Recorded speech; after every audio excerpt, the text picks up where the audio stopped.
जुलाई 2023 को हिंदू आक्रोश मोर्चे के नाम पर कुछ लोगों ने इश्तियाल अंगेज तकारीर की, इश्तियाल अंगेज नारे लगाए।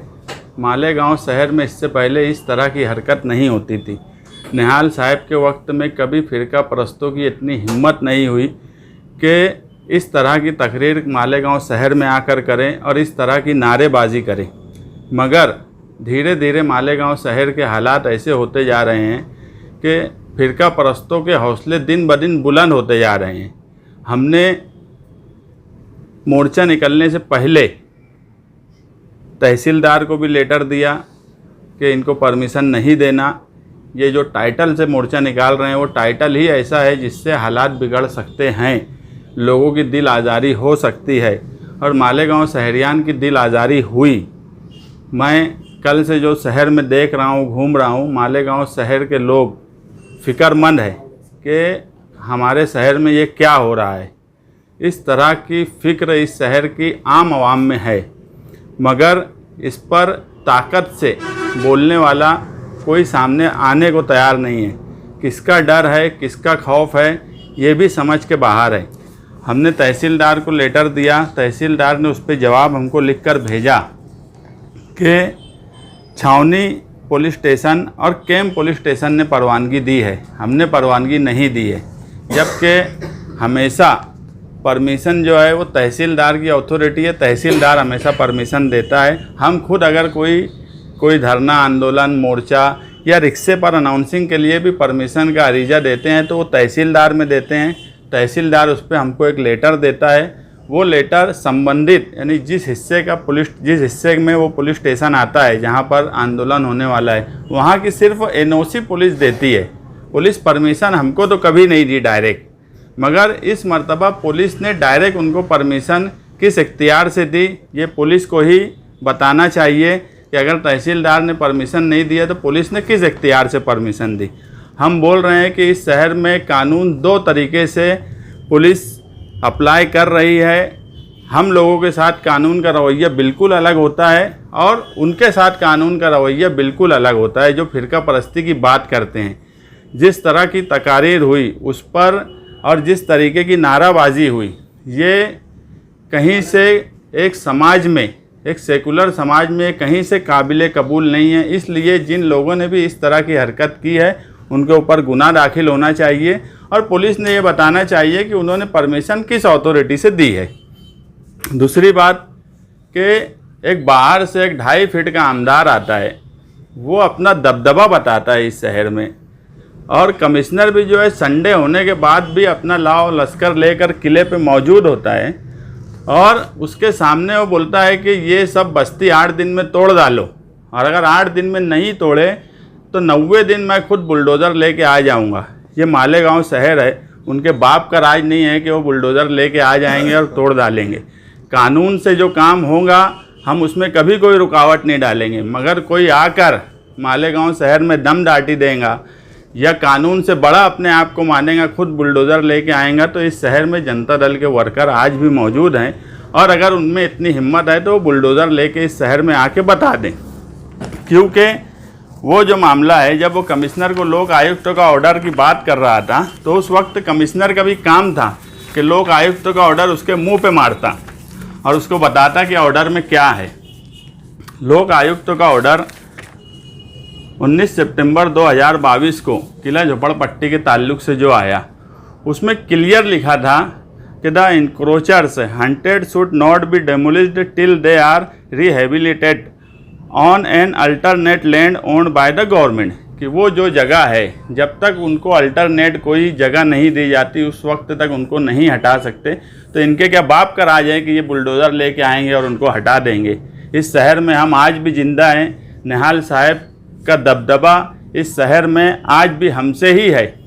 नहीं तो मैं बोला कि कोई 2.5 फीट का आमदार आके अपना दबदबा बता के जा रहा है और उसके बाद भी यहाँ के नुमाइंदे, यहाँ की लीडर करने वाले, मैं सबको ही बोल रहा हूँ, उसके बाद भी अगर खामोश है तो इसका क्या मतलब लिया जाए। वो कोई मिनिस्टर नहीं था कि कमिश्नर वहाँ लाओ लश्कर लेके हाजिर रहे, वो भी संडे होने के बावजूद भी। लोक आयुक्त के ऑर्डर में 3 चीज़ें उस वक्त मेंशन की गई थी कि ये 30 से 35 साल पुरानी झोपड़पट्टी है।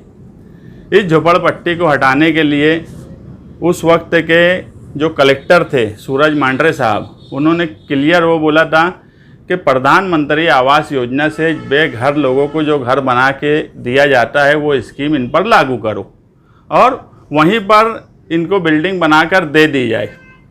यही स्कीम की बात निहाल साहब अपने वक्त में किया करते थे मालेगांव शहर के ताल्लुक से।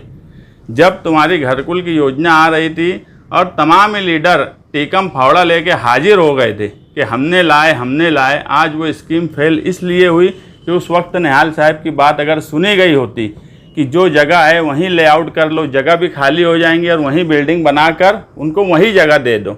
और वही बात लोक आयुक्तों के उसमें कलेक्टर ने भी बोला था। उसके ऊपर कारपोरेशन ने उस वक्त आर्किटेक्ट से सर्वे किया, एक नक्शा बनाया। वो नक्शा भी आपके सामने है कि उसी जगह पर बनाकर देने की बात है।